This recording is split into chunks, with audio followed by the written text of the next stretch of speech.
Pozzallo, en Sicile, un des ports de débarquement.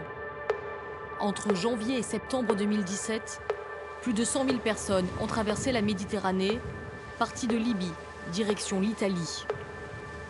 À bord de ce bateau, des migrants survivants. Je suis fatigué, très fatigué même, parce que j'ai fait 11 mois au Libye, c'est très dur. Être au Libye, c'est pas sûr, franchement parler. Être au Libye, c'est pas sûr. C'est détruire ta vie, de gaspiller tout ce que tu as. Entre janvier et septembre, plus de 3000 migrants sont morts en mer, c'est sans compter les disparus. Pour limiter ce nombre, 8 navires d'ONG sillonnent la zone entre la Libye et l'Italie à la recherche de rescapés. Ceux qui ont réussi à arriver jusque-là, c'est vraiment des héros, quoi. On devrait les accueillir les bras grands ouverts. En 18 mois de rotation, l'Aquarius, bateau de SOS Méditerranée, a recueilli 20 000 personnes. Autant d'histoires et d'espoirs d'une autre vie. De la masse à l'humain, qui sont ces candidats à l'exil? Que fuient-ils? Que veulent-ils?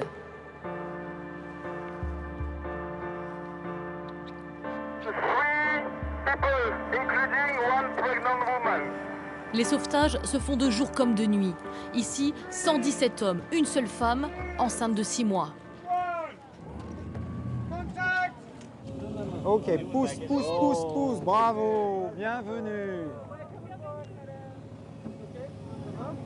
Ils viennent d'un porte-conteneurs turc. Ce navire est arrivé sur zone de sauvetage à l'est de Tripoli avant notre bateau. Et en droit maritime, la notion d'assistance est fondamentale. C'est donc lui qui a effectué le sauvetage.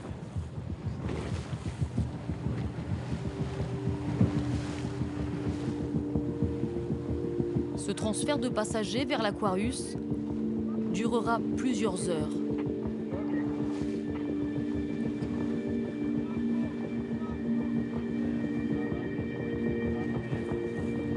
On a eu de la chance, sinon on était même perdu. Parce qu'on a débarqué hier nuit à 3 h du matin. Bon, on est rentré en côte Méditerranée à 7 h du matin. Bon, de 7 h du matin jusqu'à 15 h, nous sommes sur la Méditerranée. On n'a rien vu, donc tu vois, donc Dieu faisant les choses, on est venu tomber sur une compagnie turque qui nous ont vraiment secourus. Idrissa n'a pas 30 ans. Étudiant au Nord Mali, il a fui son pays pour une vie meilleure. Sa traversée, il l'a payée 2 000 €. Sur le canot, ils étaient 118. Le passeur a donc récolté quelques 236 000 € pour cette allée simple en Méditerranée. Un commerce humain en pleine expansion. Une fois sur l'Aquarius, l'accueil est structuré. Kit de survie distribué, de l'eau, une couverture, des chaussettes, un jogging.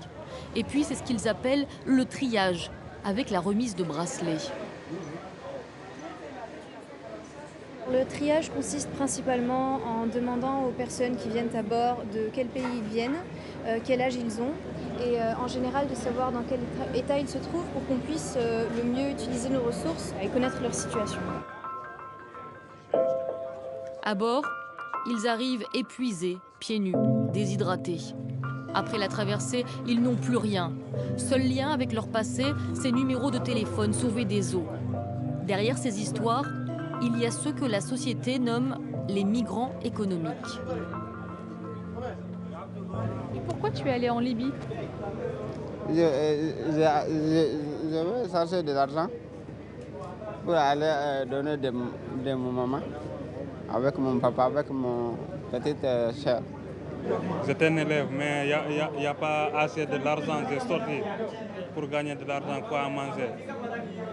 Nous sommes des cultivateurs, il n'y a pas beaucoup de pluie. Ça tombe un mois seulement, ça s'arrête.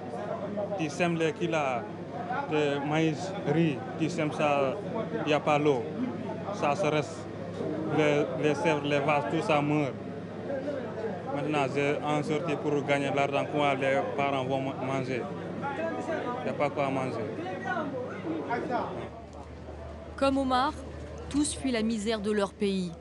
Ces hommes viennent majoritairement d'Afrique de l'Ouest pour rejoindre la Libye pour y travailler. Mais beaucoup ignorent que ce pays est devenu une plateforme de l'horreur et du trafic humain organisé à grande échelle. En Libye, Omar a été kidnappé, vendu, enfermé dans un centre de torture. Frappé, il n'y a pas quoi à manger, il te frappe chaque jour. Si tu as mangé à 19h, c'est demain encore à 19h que tu vas manger. Maintenant, chaque jour, c'est à taper, tu pleures beaucoup. Même il m'a cassé avec le qu'il a, la main là. Il te frappe pour que tes parents entendent. Il te donne le téléphone, il te frappe, tes parents entendent. Tu cries là-bas beaucoup. Après, tes parents vont savoir, ah, tu es en souffrance. Tu es en souffrance.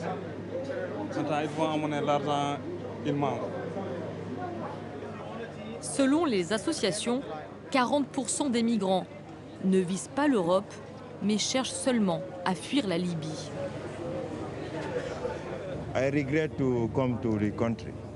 Je regrette d'être allé dans ce pays. Ma vie d'avant me manque.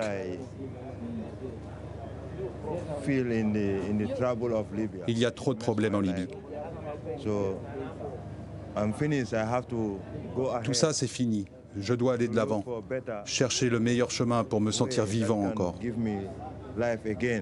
N'importe où dans le monde, juste avoir de la paix, de la stabilité et la justice.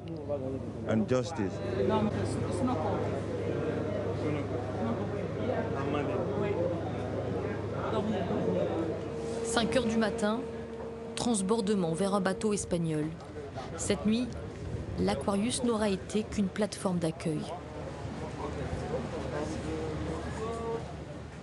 On ne les ramène pas directement en Italie parce que nous sommes un des plus gros navires de sauvetage des ONG qui interviennent dans cette zone. Et donc comme nous n'avons qu'une petite centaine de personnes à bord, le MRCC préfère organiser le transfert sur un navire plus petit qui a déjà des naufragés à bord.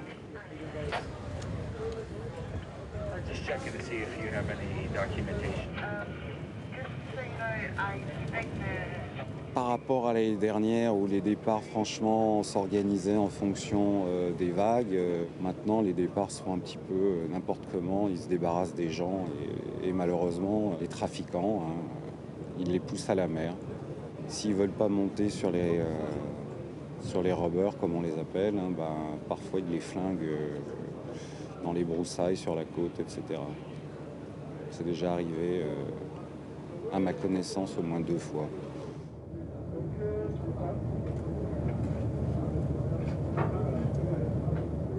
Quand même, j'ai trop souffert, quoi. C'est trop souffert. C'est pas facile, quoi. C'est pas facile du tout.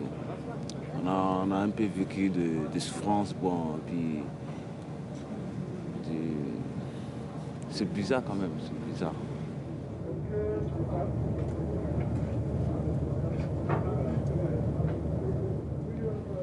Bon, arriver, bon, je pense que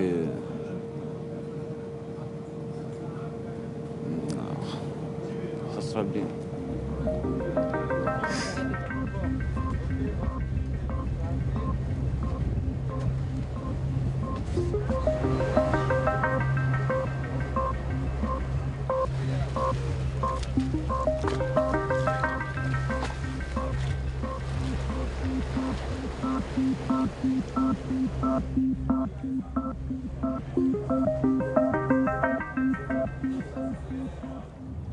Sur l'Aquarius, le dernier sauvetage n'est jamais le dernier.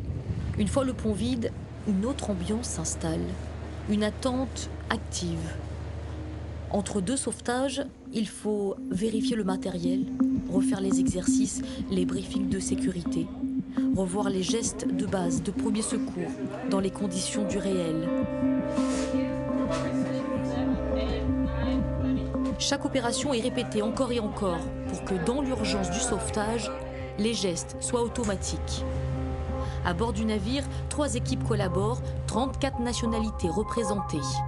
Aux côtés des marins de l'Aquarius, il y a les salariés de Médecins sans frontières et les citoyens bénévoles de SOS Méditerranée. Dans sa deuxième vie, Christina est chargée de production pour la télé allemande. Svenja fait du marketing. Basile est urbaniste. Les autres sont instructeurs de plongée, architectes navals, mécaniciens bateaux.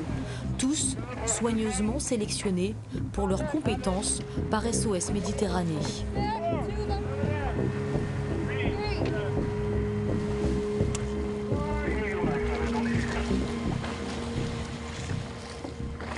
Stéphane a fait sa marine marchande à Marseille.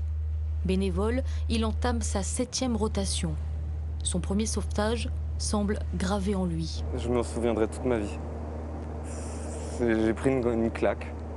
Donc de la passerelle déjà aux jumelles, ça a été assez émotionnel. Et pour le sauvetage, j'avais l'impression d'être dans un autre monde, quoi. Même si on a vu des photos, des vidéos, la réalité, elle est impressionnante. It's two people after, it's Ces ONG, certains les surnomment les taxis des passeurs, ou les accusent de favoriser la migration. Mais l'expérience Mare Nostrum renverse cette accusation. Mare Nostrum est une opération de sauvetage militaire et humanitaire dirigée uniquement par les Italiens en 2013. Après une année, ils ont eu un peu trop de succès, c'est-à-dire ils ont sauvé beaucoup de vies, qui est une bonne chose, mais aussi l'Italie, ils ont dit oui, mais c'est trop coûteux. Ils ont posé la question à les autres membres de l'Union de l'Europe pour dire est-ce que vous pouvez peut-être donner aussi de l'argent pour cette opération? Les autres, ils ont dit non, et avec ça, l'Italie a dit ok, dans ce cas-là, on arrête avec. Après Mare Nostrum, le nombre de migrants n'a pas diminué, le nombre de morts a augmenté. SOS Méditerranée est né de ce constat 1 an plus tard. L'Aquarius est aujourd'hui le seul navire civil à naviguer en haute mer 12 mois par an. Il est financé à 90% par des dons. C'est une crise gouvernementale, c'est un problème de... Le peuple, il est en train de financer des ONG parce que les gouvernements font rien. C'est des choses que je comprends pas. Je suis un marin, je donne la main à ceux qui en ont besoin et ça s'arrête là. Nous sommes là pour combattre les symptômes, si tu veux, de toute la situation. Et pour la vraie solution, il faut regarder les politiciens, des gens de pouvoir qui peuvent vraiment changer les choses. La réponse de nos gouvernements par rapport à ça, de mon point de vue, elle est vraiment insuffisante, quoi. Il faudrait une mobilisation, vraiment une mobilisation et une volonté de vouloir agir et pas de laisser ça dans les mains du gouvernement italien ou du gouvernement grec en Grèce.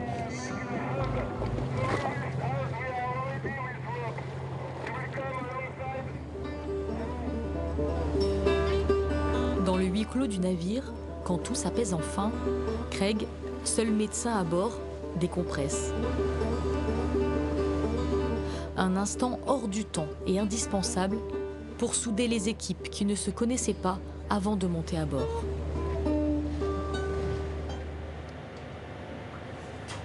Sur l'Aquarius, tout peut basculer d'une seconde à l'autre. Le temps paraît suspendu à une alerte. Au petit matin, moment privilégié avec la mer. Basile est déchiffreur d'horizon. Vu la taille des embarcations, le radar ne suffit pas. Avec les jumelles, on arrive à avoir un point de vue un peu plus loin, environ 8000 nautiques. C'est clairement pas facile en fait. Concrètement, on recherche un point sur l'horizon en fait. On essaye de regarder juste en dessous de l'horizon et une embarcation, ça apparaît plus ou moins comme un petit point noir.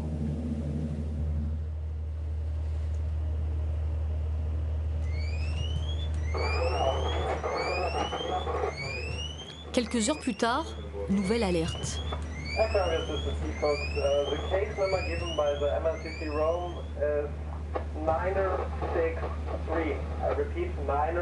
Le MRCC italien, centre de coordination de sauvetage en mer basé à Rome, donne l'ordre aux ONG d'intervenir.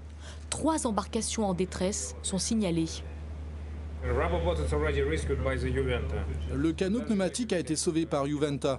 Maintenant, on doit transférer les passagers du Juventa vers l'Aquarius. Mais avant tout, on va sauver les gens sur la barque en bois. Il y a une centaine de personnes sur cette barque.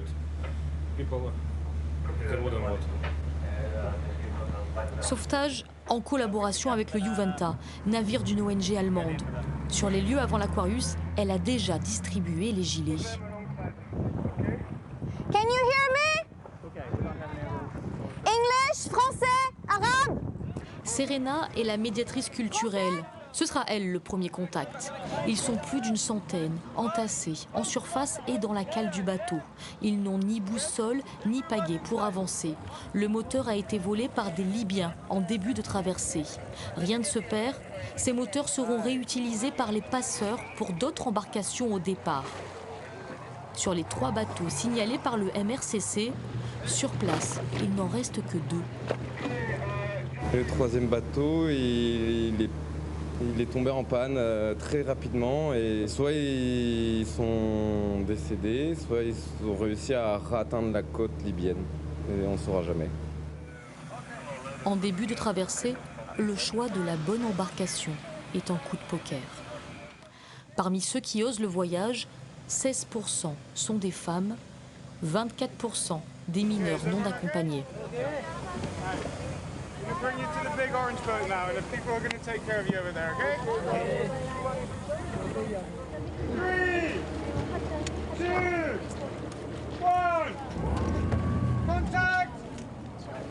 Certaines familles voyagent avec des bébés. Mourad a 1 mois, son grand frère 1 an et demi. Sur le pont, le soulagement prend le pas sur la peur. Après chaque arrivée, l'odeur de l'essence est violente. Beaucoup ont baigné dans le fioul. Eux pourront se doucher, car le mélange avec l'eau de mer donne des brûlures très profondes. Le médecin de MSF a immédiatement repéré Ibrahim pour le conduire dans la clinique. 16 ans, 1m88, 42 kilos. Affamé pendant des jours, il a une pneumonie et une septicémie. Il est resté plusieurs jours dans une cellule avec des cadavres en décomposition. Si tu ne vois pas un docteur en Italie, tu n'iras pas mieux. Et tu vas devoir apprendre l'italien aussi. Buongiorno. Io sono. Yeah, very good. You have a couple. L'écoute bienveillante d'un médecin, c'est aussi un remède. Les femmes et les enfants, eux, sont installés dans le shelter, une salle à part, loin des hommes. Le shelter, c'est le royaume d'Alice, la sage-femme. Être une femme en Afrique, déjà, c'est pas facile. Mais être une femme en Libye, c'est l'enfer.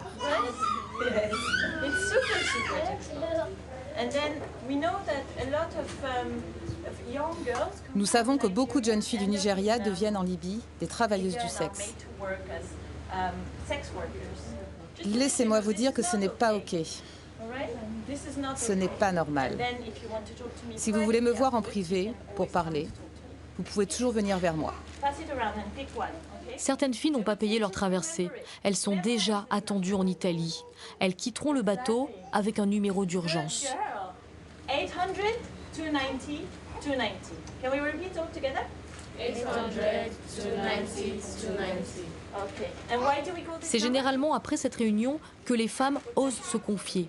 Les Nigérianes, nombreuses, fuient souvent la prostitution forcée. Mathilda a quitté le Nigeria pour une promesse de travail comme domestique en Libye. J'ai rencontré une femme, elle m'a dit que si je partais en Libye, je pourrais survivre, que ma vie serait meilleure. En arrivant en Libye, elle a changé son histoire. J'ai dû travailler comme prostituée. Dans un appartement pour prostituées. J'y étais avec d'autres filles. On était entre 15 et 20. Et elle vous battait? Oui, beaucoup. Vraiment beaucoup. Elle avait l'habitude de nous battre avec des fils électriques, quelquefois avec des tuyaux ou des bâtons.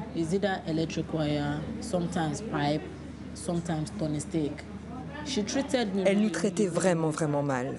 Nous n'avions pas de nourriture, on ne mangeait qu'une fois par jour et des fois pas du tout. Même quand j'ai remboursé ma dette, elle n'a pas voulu me libérer. Elle aimait trop l'argent que je rapportais. J'ai pu m'enfuir.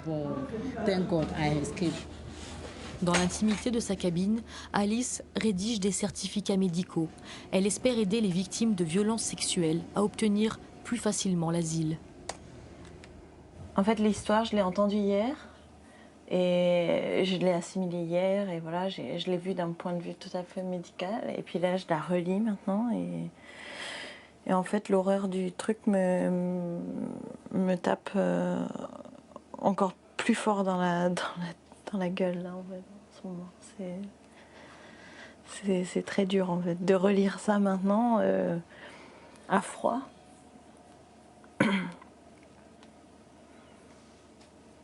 C'est souvent des viols en groupe, donc ce sera souvent 2 ou 3 mecs qui la tiennent pendant qu'un autre est en train de la violer. Il y a toujours un élément d'arme à feu qui entre en jeu. Mon esprit n'est pas assez tordu pour pouvoir imaginer ça en fait. C'est pas possible. J'espère que personne ne peut imaginer ça. C'est juste... c'est une horreur. Un commerce d'êtres humains et des conditions de détention inimaginables, vécues aussi par les Bengalis. Ils ont toujours travaillé en Libye, mais aujourd'hui c'est la 2e plus forte nationalité à fuir le pays, après les Nigérians. Pour la première fois, un traducteur a été mandaté à bord.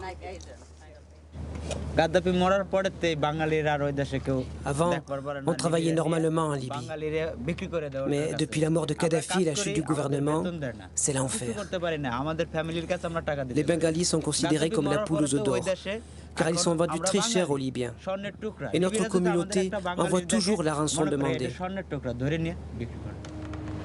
Au Bangladesh, les familles vendent leurs terres et s'endettent pour sauver leurs enfants.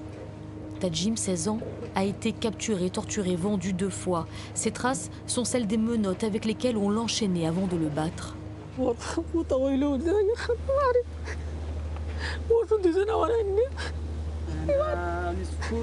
Le traducteur nous explique comment se déroulaient les séances de torture.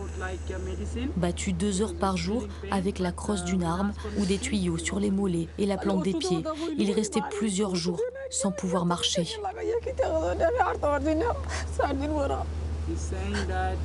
Il suppliait en vain qu'on le soigne.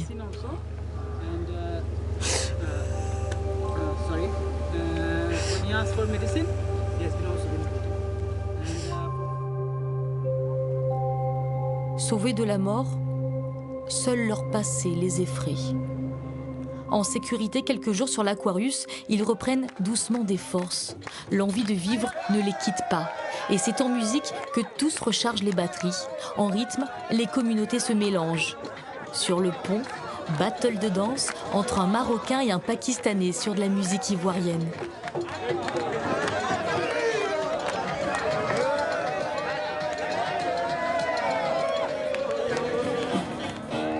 Côté coulisses, préparation des dernières collations. 2 jours de navigation seront nécessaires pour rejoindre l'Italie.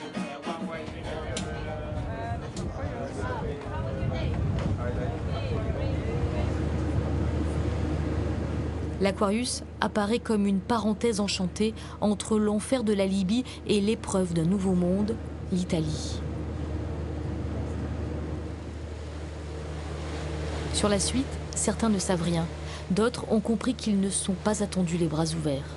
Ils lancent un message aux Européens. Un jour, tous ces trajets s'arrêteront. Nous ne voulons pas rester pour toujours. Juste le temps pour nous d'apprendre. Nous avons peur chez nous. Alors restons en paix avec les Africains. C'est le message que j'aimerais donner aux Européens. Certains fuient Boko Haram, certains fuient les crises économiques, d'autres les maladies. Nous ne pouvons pas rentrer chez nous. This is a map, my friend. This is Libya. شوفوا على الكارت هيدا ليبيا من هون تركنا. Ça c'est la Libye, c'est d'ici qu'on a quitté, ok? Votre famille et votre histoire. Il est très important que vous puissiez raconter votre histoire et expliquer pourquoi il n'est pas possible pour vous de rentrer. Sur l'arrivée en Europe, les explications sont sommaires. Chacun son rôle, répètent les équipes. Nous, on sauve des vies. L'après, c'est l'affaire d'autres associations. Sur le port de Sicile, ils seront accueillis par les autorités et la Croix-Rouge. Selon le règlement de Dublin, les demandes d'asile se font dans le premier État sur lequel un migrant pose le pied. L'Italie, seule à gérer cet afflux, menace de fermer ses frontières. Elle demande de l'aide. En guise de réponse, l'Europe veut stopper les migrants avant la traversée, donc en Libye. Alors que les organisations internationales, dont l'ONU, dénoncent les centres de torture, l'Europe débloque 200 millions d'euros à la Libye, où gardes-côtes et milices sont quelquefois étroitement liés.